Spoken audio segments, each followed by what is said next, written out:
Bonjour à tous, j'espère que vous allez tous bien et en bonne santé. Aujourd'hui, je vais vous expliquer sur la demande d'une étudiante l'analyse de la lettre persane 24. L'analyse de la lettre 24 des lettres de l'ouvrage Les lettres persanes de l'écrivain Montesquieu. Alors, avant de vous écrire, avant de vous parler plutôt de ce roman, plutôt de cette partie et de l'analyser, je vais vous présenter l'écrivain. Alors, l'écrivain est né, Montesquieu est né entre 1689 et 1755. Donc, si vous voulez la méthode du commentaire composé, je vais vous laisser une vidéo qui parle de cette méthode-là pour analyser le commentaire composé. Donc c'est un écrivain français. Il a fait des études parlementaires et il a beaucoup voyagé. Il est auteur de nombreux mémoires et romans. Parmi ses écrits les plus célèbres, c'est les lettres persanes écrites en 1721. Et aussi, il a écrit l'esprit des lois. Résumons un petit peu l'œuvre, ça veut dire les lettres persanes. Il s'agit d'un roman épistolaire écrit en 1721, dont les personnages principaux sont Usbek et Rika. Ces deux personnages ont quitté la Perse pour se rendre à Paris, qui est la capitale de la France, dans le but de découvrir les Parisiens, leurs opinions politiques et religieuses. Arrivés là-bas, ils éprouvent des sentiments d'étonnement. Ils restent 8 ans à Paris. C'est là où ils écrivent à leurs amis la lettre, beaucoup de lettres, dont la lettre 24 qui est adressée à Isben ou à Ben, que nous allons voir dans notre vidéo. Donc là, l'écriture des lettres, c'était une manière indirecte de critiquer la société française par Montesquieu. Donc Montesquieu ne peut pas critiquer directement la société française à cette époque-là, l'époque de Louis XIV.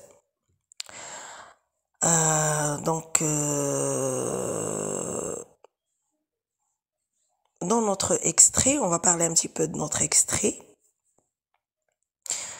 Notre extrait parle de la découverte de la France par Usbek et Uzbek, U-Z-B-E-K, et Rika, et qui sont très étonnés. Pour Montesquieu, cet étonnement est un moyen de souligner des aspects critiquables de la société, tels que le mode de vie des Parisiens, le pouvoir royal, du pape, qui sont jugés excessifs.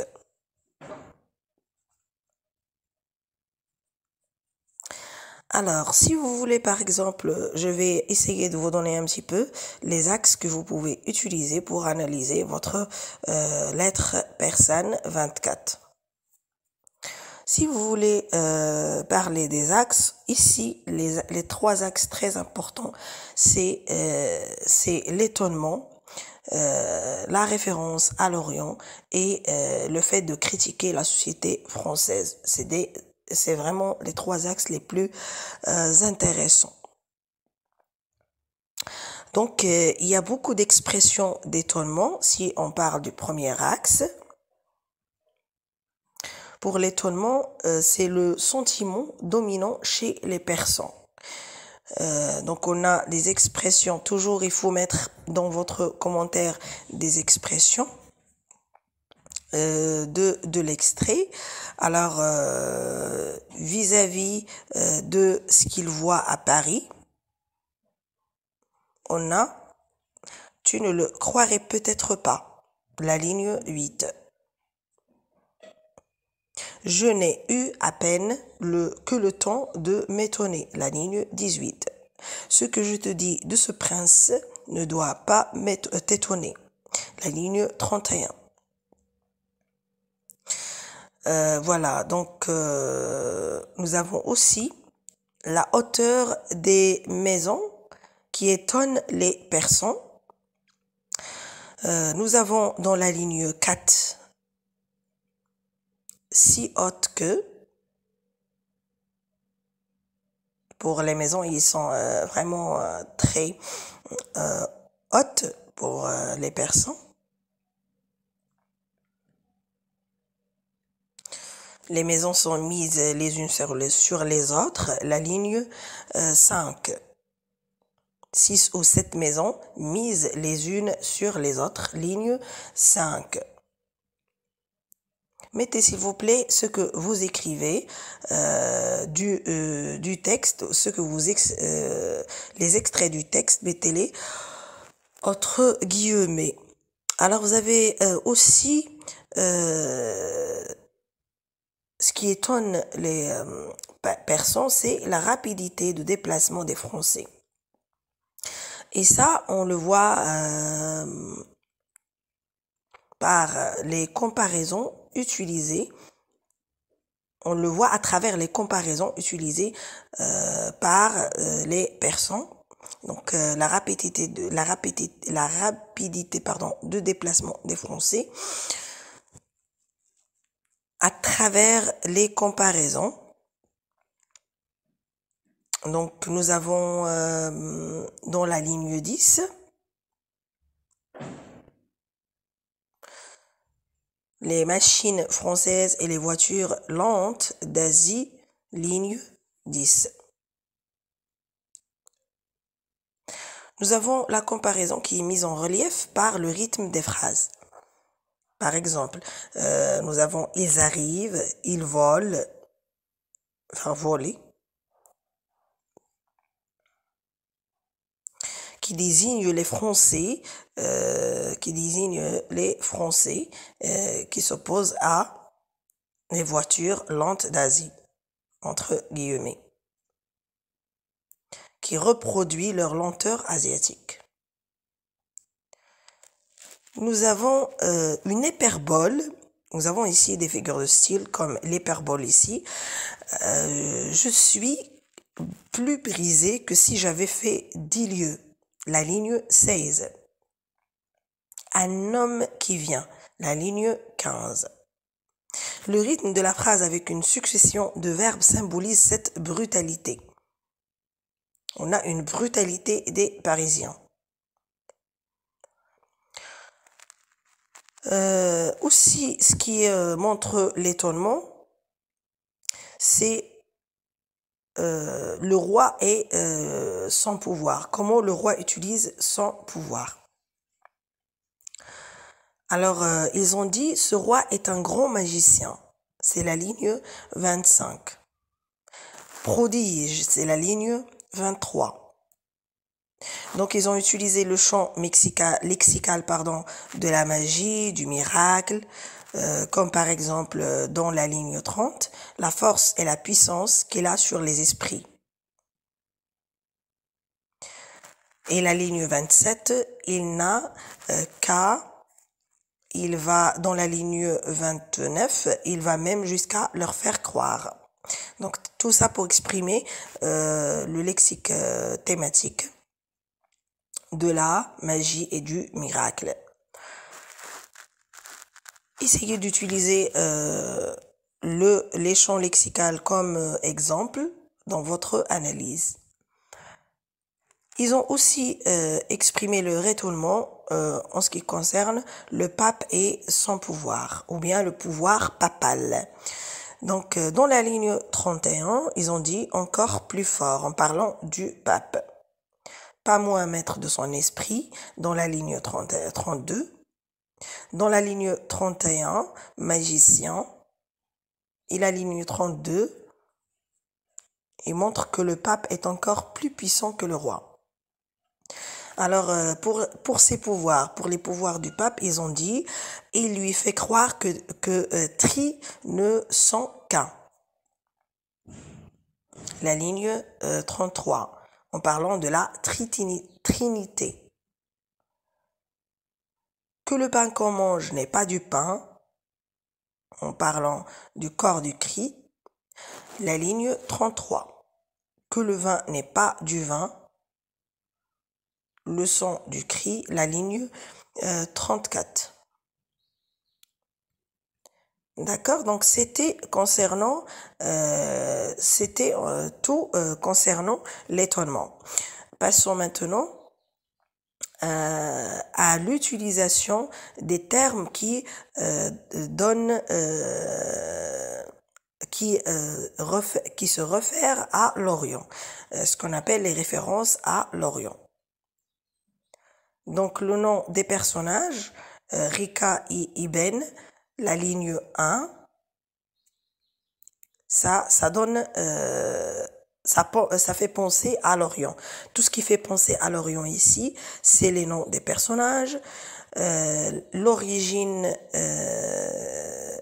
des personnages ou leur ville d'origine, c'est Ispahan, la ligne 1 aussi.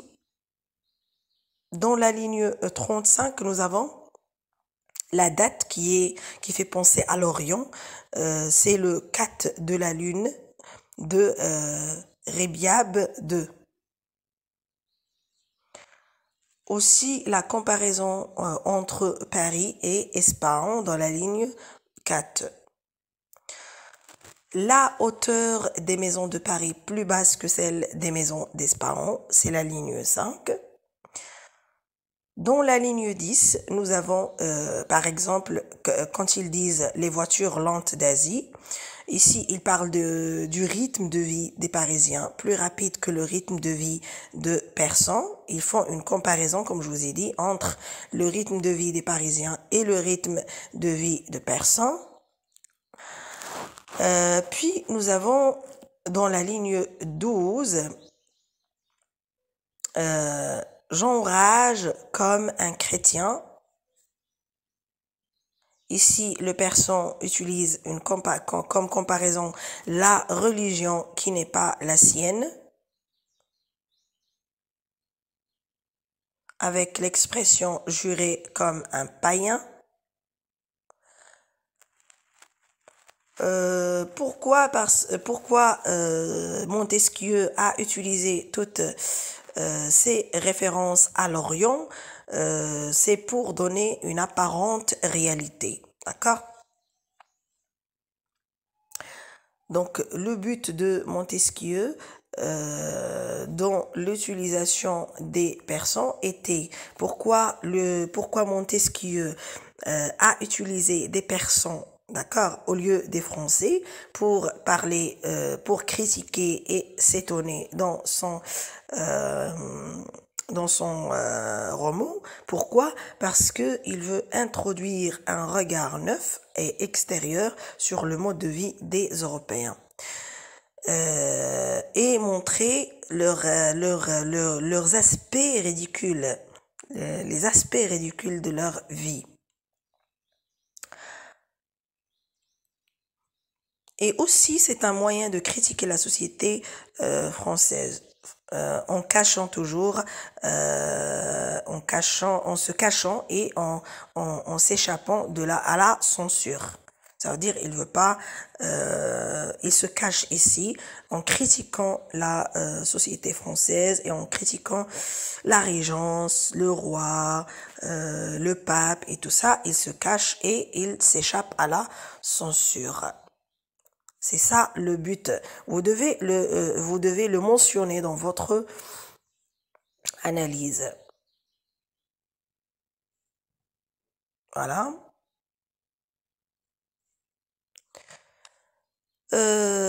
Passons maintenant à l'autre axe, le troisième axe, c'est le fait de critiquer la société française. Donc en général, dans les lettres Montesquieu, nous avons ce qu'on appelle la critique, qui est dominante, et la satire. Donc, nous avons le champ lexical de mouvement continuel. Ça veut dire il bouge toujours. Nous avons une vie trop agitée. Comme exemple, dans la ligne 1, nous avons il court, il vole. Dans la ligne 10, nous avons un bel embarras dans la ligne 7. Donc, je répète, nous avons le champ lexical du mouvement continuel. Dans la ligne 1, nous avons il court, il vole, la ligne 10, et un bel embarras dans la ligne 7. Entre guillemets, s'il vous plaît. Nous avons la brutalité et le manque de courtoisie chez les Français.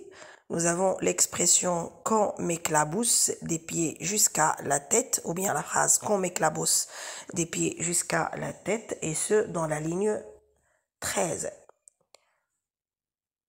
Ligne 14 et 16, les coups de coude. Donc nous avons les phrases très, vraiment les phrases très longues avec une succession de verbes, d'actions et de propositions. Nous avons rapidité. Je suis plus brisée que si j'avais fait 10 lieues. C'est la ligne 16. L'hyperbole, on avait déjà parlé de ça dans le premier axe. Nous avons aussi dans la ligne 20 et la ligne 21, la vanité des sujets, entre guillemets. Ici, on parle de la crédulité des Français vis-à-vis du roi. Ils sont soumis. Ils sont soumis vis-à-vis du roi. Achats, ici on parle des achats, des charges qui confèrent la noblesse. Et entre guillemets, mettez titre d'honneur à vendre. Aussi, entre guillemets, mettez prodige de l'orgueil humain. C'est la ligne 23. Il le croit, la ligne 27. Il en sent aussitôt convaincu, la ligne 29. En parlant de la critique, ici on a parlé de la critique des Français, passons à la critique du roi et la critique du pape. Donc dans cette lettre 24, Montesquieu a critiqué le roi, qui est décrit ici comme un manipulateur. Donc, Montesquieu critique le pouvoir royal de l'époque qui était l'absolutisme. Et nous avons dans la ligne 25, il exerce son emprise sur l'esprit même des sujets. Et dans la ligne 26, nous avons, il les fait penser comme il veut. Dans la ligne 27, il n'a qu'à leur persuader. Dans la ligne 28, il n'a qu'à leur mettre dans la tête.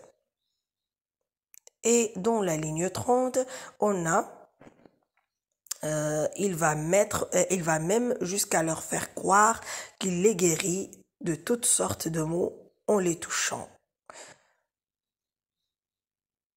Ça, c'est, ils ont fait allusion au sacré, tout ce qui est sacré. Ici, elle est comme un saint. Il est présenté comme un saint avec A-I-N-T.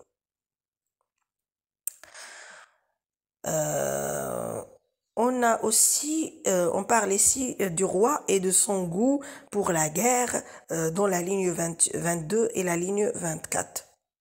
De la ligne 22 à la ligne 24, on lui a vu entreprendre ou soutenir.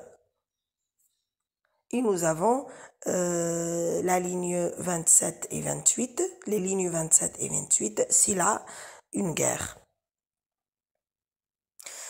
Concernant la critique du pape, ici, Montesquieu montre que le pape manipule le roi et ce dernier qui manipule les sujets. Donc ici, notre écrivain dénonce une hiérarchie dans la manipulation. Donc il dit, il y a un autre magicien plus fort que lui. Ça veut dire plus fort que le roi. Ici, il fait allusion au roi, qui n'est pas moins maître de son esprit qu'il est lui-même de celui des autres. C'est les lignes 31 et 32. À l'époque, il y avait un pouvoir très très puissant de la religion. Très puissant de la religion sur les esprits, qui est très critiqué par Montesquieu. Vous devez le mentionner dans votre analyse concernant cette lettre 24. Alors, il y avait des rites religieux qui sont bien sûr visés.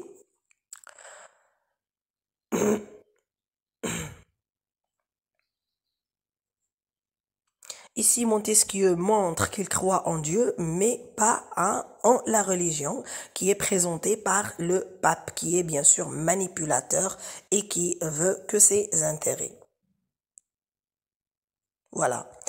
Donc, je vous répète que pour analyser cette lettre, vous devez l'analyser en suivant la méthode du commentaire composé que je vais vous laisser dans la description avec une vidéo que j'avais déjà faite.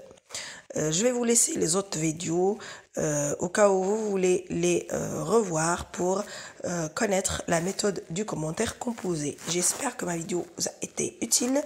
N'oubliez pas de la partager avec vos amis et de la liker et mettez un commentaire. Merci à vous.